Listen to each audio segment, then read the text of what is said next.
Art Williams has spoken to many business groups throughout the years. The following speech was delivered to the 1987 National Religious Broadcaster Convention and has become a classic example of Art's philosophy on winning in business. It is simply entitled, Do It. Dr. Jerry Falwell, Chancellor of Liberty University, introduces Art Williams. 15 years ago, he was a high school football coach. His wife, Angela, was teaching English in high school.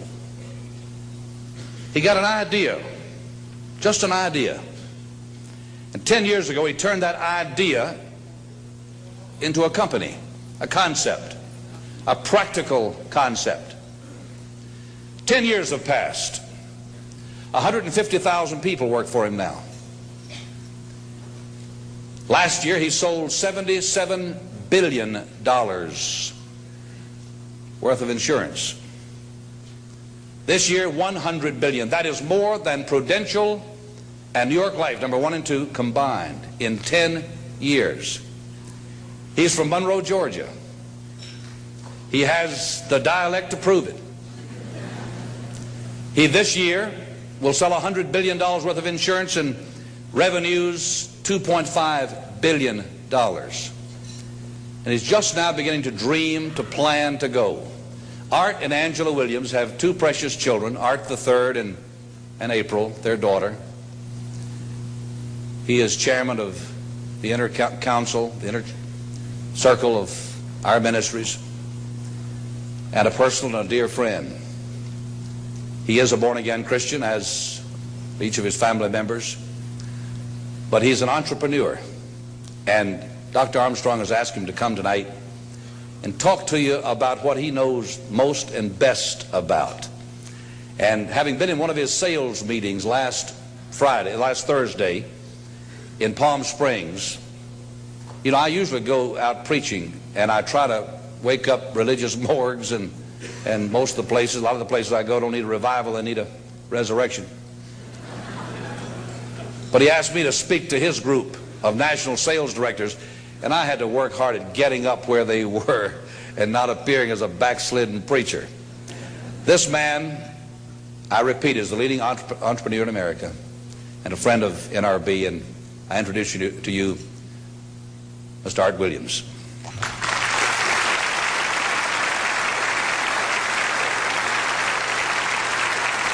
Thank you. Thank you, Jerry. And I tell you, I don't know if I've been this nervous in a long time. This is the most intimidating thing that I think's ever happened to me.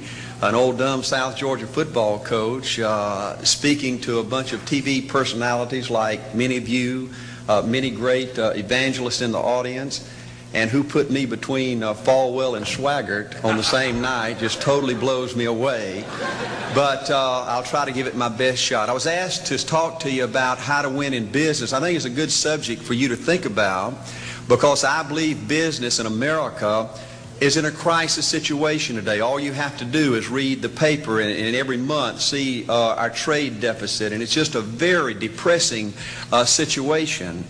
And to speak to you about how to win in business, there's a lot of obvious things I could talk about. You first have to find a need. You've got to fill a need for a consumer out there. You've got to have a market. You've got to have somebody to sell your product or your service to. You've got to, if you really want to get big and win big, you've got to have a uniqueness. There's got to be something a little bit different from you than all of the competition out there. But by far the most important thing you've got to have to win in business in these United States today is a very unique kind of mental toughness. I believe the difference in winning and losing in the free enterprise system is so small, it's almost too scary to talk about. You can do 99% of the things right in business, and yet if you don't possess what I call that winning edge, that mental toughness, folks, it's impossible to win. I believe the thinking in corporate America has been screwed up over these last 20 or 25 years, and I believe this screwed up kind of thinking started in our big liberal universities today. I believe a college degree in business from most universities today is not worth the paper it's written on. I just had a son graduate from the University of Georgia a few months ago. The reason I think that is because most of these professors in most of these universities today hadn't got enough common sense to get in out of the rain. They don't have any idea of what it takes to win out there in the real world. They deal in a bunch of theory. These people have tried to fill up corporate America with this kind of thinking. These are the special people. If you're born rich, if you're born on the right side of the track, they rule you, the privileged class in America. If you're born poor from an average, ordinary background like I came from, they say you're supposed to give up all your big dreams and all your big ambitions and all your big hope. If you have a high IQ, they rule you brilliant. If you have an average IQ like me, they say you ought to drive a truck or be a janitor. Well, bull. That ain't the way. That ain't the way it is, and that ain't the way it ever was. They ain't nobody ever designed a test, nor will they design a test that can measure the heart of a man or a woman. The things that are unique to winning in business in America today are not outside artificial things like IQs, college board scores, college degrees, and stuff like that. The key to winning in these United States is what's inside a person. It's your integrity. It's your people abilities. It's your character. I believe in developing this winning edge. I've got 10 or 12 points that I won't be able to go over with you tonight, but let me just give you a flavor of what I think you've got to do to succeed in these United States. Number one, you've got to get excited. Folks, I don't believe anybody will ever tell you anything more important than this in winning in these United States. 90+% of winning in anything you try to do in America today, you've got to be excited. People in America won't follow or believe in a negative, dull, disillusioned, frustrated, dadgum crybaby. People want people that are positive and excited and enthusiastic and tough. The greatest definition I ever heard, I thought about this 10 million times when I wanted to quit along the way of a winner. This guy said almost everybody in America can stay excited for 2 or 3 months. A few people can stay excited for 2 or 3 years. But a winner will stay excited for 30 years or ever how long it takes to win.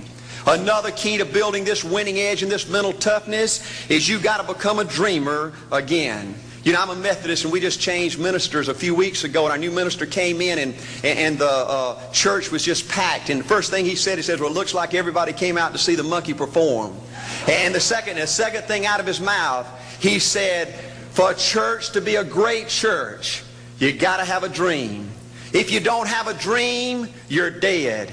And boy, I sat up and I said, man, me and this guy are going to get along good because he knows what he's talking about. See, folks, I believe in order to win, you got to feel good about yourself.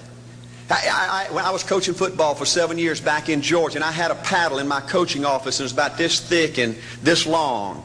And in the fat end, I had little holes bored in it so you could really get some speed and blister their little butt, you know, when they misbehaved. And I had a rule on my football team that if any kid said, I can't, if any football player heard one of my football players said, I can't, he got to bring him in the coach's office and give him 3 licks. And it took me about a month to get all that thinking out of my players every year, you know, and I'd have football players knock on my door at recess and at lunch and after school. And he said, Coach, he said it. Coach, he said it. And I'd make that kid bend over and I'd give that other kid the board. He'd bust him 3 times. And folks, it didn't take long. You couldn't create a word game to get one of my kids to say I can't. Bring it home a little bit more personal. When April and little Art were just this little and could understand words, every time they said I can't, I made them do 3 push-ups. Folks, there ain't nothing you can't do in America if you want to bad enough. Another key in building this winning edge is, folks, you got to stand for something. People in America, the good people in America, are fed up with these dadgum fence sitters and mealy mouths. Corporate America has an especially black eye in business today. Most people in America think you can't find a company. They think you can't find a salesperson that'll tell you like it is and stand behind the word. They think these companies will sell anything, say anything, just to make a sale, just to make a profit. Well, you know what? Folks, if you want to win in the free enterprise system in America today, you got to stand for something. And another point, thank you, is yes, you're going to be controversial. Folks, if you want to win in these United States today, just get ready. You're going to be controversial. The only way not to be controversial is to be average and ordinary. They just call me anything but average and ordinary. Now, I know some of you might say, well, you know, I don't think I like Art Williams. He sounds like an old tough butt to me. Well, folks, I'm telling you, you can be good and tough at the same time. I bet nobody's ever talked to a religious broadcaster like that.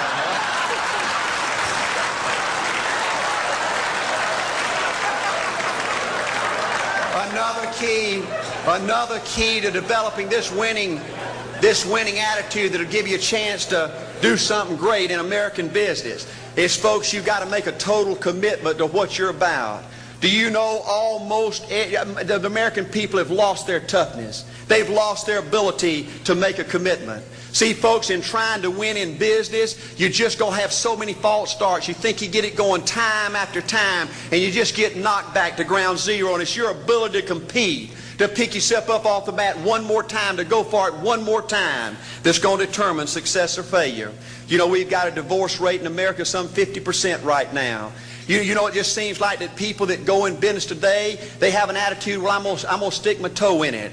If I start making all this money, get all these promotions, then I'll see this thing through. Well, folks, that's not the way it works. The first step to winning in business in America today is you've got to make a total commitment. Total commitment gives you that little extra ounce of courage you need to fight back through the tough times. Winning in business demands the same kind of commitment that winning in marriage demands. You know, I fell in love with my wife in the 2nd grade. Only girlfriend I ever had. We ran off and got married our freshman year, had both of our children before we left college. We're true business partners in marriage. We go everywhere together.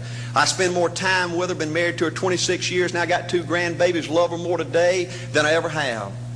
But I don't like her all the time. There's a bunch of times every day that I don't like her. I'm a nut about brushing my teeth. You know, if I can get the toothbrush, I'll brush my teeth 4, 5, 6 times a day. And Angela's always forgetting everything, you know. And she always leaves the cap off the toothpaste, you know. And when I go in there to brush my teeth, the cap's off. It's got that hard little crust around the edge. You know, it just burns me more than I can tell you, you know. And I get on Angela's nerves about a lot of things. You know, we were having dinner last week, and every time we get through, Angela kicks me under the table, you know, and gets me back in my room and says, "Art, you ain't got no class." You know, I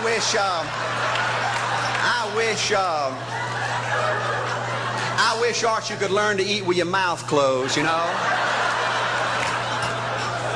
But see, folks, if you want to win in business, everything's not going to work out like you want it to, but you got to be committed. I want to have great kids. I want to have a wonderful relationship. I want to have tremendous grandbabies. Another key in building this winning edge in business is you've got to learn to treat people good.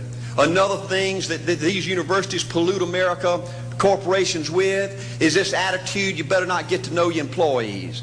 You better not become friends or get to know the spouse or the children of your employees, because you might have to fire them, you might have to reassign them. And if you're close friends, you can't manage people in a tough-minded way. Bull. Folks, the only way to manage people and get the most out of people is treat them good. Learn to love them and care about them. Yes, it hurts from time to time, but it's the only way. You know, everybody you work with in business, you've got to look at them and pretend there's a flashing sign on their chest. And everybody's asking you, make me feel special. Make me feel important. Say something good to me. I want to be somebody. Another key of winning in business in America today is, folks, you've got to establish the right kind of priorities. First company I went with 15 years ago was ITT. When I was out there struggling, dying every day, wanting to quit and go back in coaching 1,000 times, my first heroes in this business were vice presidents at ITT making $40,000 or $50,000 a year. And I said, man, if I could ever get to be that kind of person, it'd be a dream come true. I couldn't want any more out of life. A few years later, I earned the right to get promotions to that level and found so many of my heroes in business, their personal lives were a disaster. They were alcoholics and divorced 3 and 4 and 5 times. I just read an article by the author of In Search of Excellence, and I saw where he says, I can't find evidence of any successful business person in America that's not tunnel vision, that just doesn't give everything to business. Folks, I said back then, 15 years ago, that if that's the price you've got to pay to win in business, it's not worth it. 15 years later, a multimillionaire, Folks, I can stand and preach to you that you can't separate your personal life from your business life. God's got to come first. Your family's got to come second. And business has got to come third. And I believe if you have a lousy spiritual life and a lousy personal life, long range, it's going to be devastating to your business. Another thing in building this winning attitude.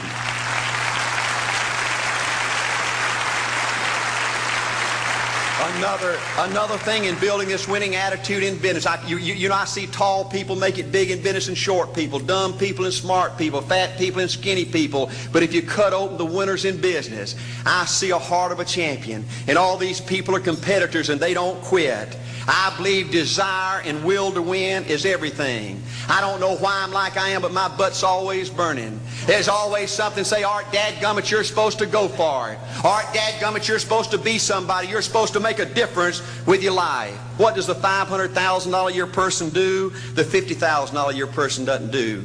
You look at the outside and study those two individuals, everything seems to be the same. They both are the same sex, they both are the same age, they have the same training, the same positions, the same contract, the same fringe benefits. They both are successful, they work hard, they're good family people, make tough commitments. But what's the difference? What does the $500,000 a year person do? The $50,000 a year person doesn't do. He pays the price and a little bit more. He works hard and a little bit more. He's loyal to the company and a little bit more. He believes in a little bit more. He makes money and a little bit more. He saves money and a little bit more. If you want to win in these United States, you got to be tough and you can't quit. The last thing I'll talk to you about today in building this winning edge is, folks, if you want to win in business, you got to be a leader. Leadership is everything. You show me anything in these United States that win, I'll show you a leader at work. You show me a successful church, Boy Scout troop, club, football team, business, I'll show you something run by a leader. See, I thought at one time in my life you had to be smart to win. I used to have these smart people that dress so pretty and talk so pretty and use these big words. They just intimidated me. And I said, Art, you can't ever be that good. Why don't you just throw in the towel and go on back and coach football for a living? And I found two things out about smart people. I think it's almost impossible for a smart person to win in business in America today. Because I find smart people spend their whole lifetime figuring things out. They're always trying to figure out an easier way and a quicker way. And another thing I found out about smart people is they just don't get around to doing nothing. And see, somebody like Art Williams, everybody said, well, he can't do it. And somebody like that can't do it. But he does it. See, folks, I want you to know almost everybody in America almost does enough to win. They almost get there. They almost are over the hump. They almost have it going. They almost, in everything they do, almost is a way of life to almost everybody in America. But the winners do it. What do? They do whatever it takes to get the job done. They do it and do it and do it and do it and do it until the job gets done. And then they talk about how great it is to be somebody they're proud of. We need leaders in America who can do it. If you want to become somebody, do it. If you want to go in business for yourself, do it. If you want to become financially independent, do it. I hear too much talk in these United States. Everybody can talk a good game. We need people in America who can do it. I go all over this country with A.L. Williams, and I have people say, Art, you can count on me. Wonderful. Just do it. Art, I guarantee you this is my last stop. I'm going to win now. Super duper. Just do it. Art, if I could just have one good month and get the ball going, I know I could make it big. Super. Just do it. Art, if I could just pay off this debt, I could really go. Great. Just do it. Art, if I could just sell my house. Do it. But houses ain't selling. Do it anyway. Art, I'm not making any money. What can I do? You just do it. Do what, Art? You do it and do it and do it. Art, I guarantee I'm going to win this contest. Super duper. Just do it. Art, I'm over the hump now. Watch my smoke. Great. Just do it. Art, I want to make it so bad I can taste it. What I do? You just do it. Art, I'm a vice president now. Can I quit doing it? No. Art, I don't know if I can keep on keeping on. I'm really hurting. What I do? You just do it. Do what, Art? You do it and do it and do it. Art, all my life I wanted to be somebody important. Well, what do it then? Art, I'm going to save money so I don't have to go through this again. Great. Just do it. Art, I don't feel like I've had enough training. What I do? You just do it. Art, my manager don't give me no help. What I do? You just do it. Art, you don't understand. I was Mr. Everything at my former company. You don't mean I have to start off down at the bottom and do it, do you? Yep, you really got to do it. Art, what's the primary difference between winners and losers? The winners do it. They do it and do it and do it and do it until the job gets done. And then they talk about how great it is to finally have achieved something unique, and how glad they are that they didn't quit like everybody else, and how wonderful it is to finally be somebody they're proud of and make a difference with their life. Thank you.